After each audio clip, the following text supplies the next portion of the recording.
Hello all, it's Chris here, the Loose Mechanic one. So today is the first time I actually done a thing. It's nice and early, I've been at the job for just over an hour, got here before the sunrise. And the thing that I've done is vehicle gateway access. Now that doesn't mean a lot to anybody, but those that have got it know how much of a problem it can be. Basically, without having a device that's tethered to the internet, you can't do any servicing on some vehicles.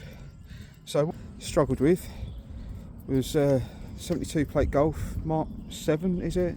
Please correct me. Set of rear brake pads. A set of rear brake pads. I've been in the trade nearly 30 years and this is the first time I've ever had to pay for a subscription, to pay to gain access, to pay to go online to replace a set of brake pads. Because it's got an electronic handbrake, done those before, put the Autel system on it and deactivate the system, go through the process and it's done. Can't do that now until you actually go online. So I've got to tether my phone to get a mobile hotspot to connect it to the Autel. Not exactly a great bit of kit, but it's all that I've got, it's what I can afford. So I've had to pay for the updates for that, pay for the tethering, pay for the security gateway tokens. It's cost me nearly with that for an update and the system to do it. Hour of my time setting up passwords and all that malarkey to get online.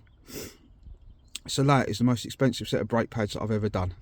Obviously it's cost me money. I'm not going to put the full charge on to the customer. Obviously there's going to be some sort of uplift because it's only going to be that I use it on, or for brake pads as such.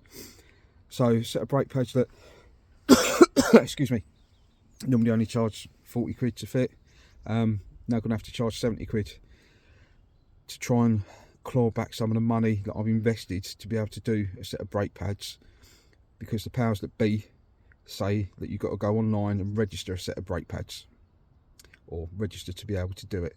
I've had to give up my driving licence number, that registration number. I tell you, Big Brother's getting out of control, absolutely out of control, all to do a set of brake pads on a blooming 3-4 year old car. Unbelievable.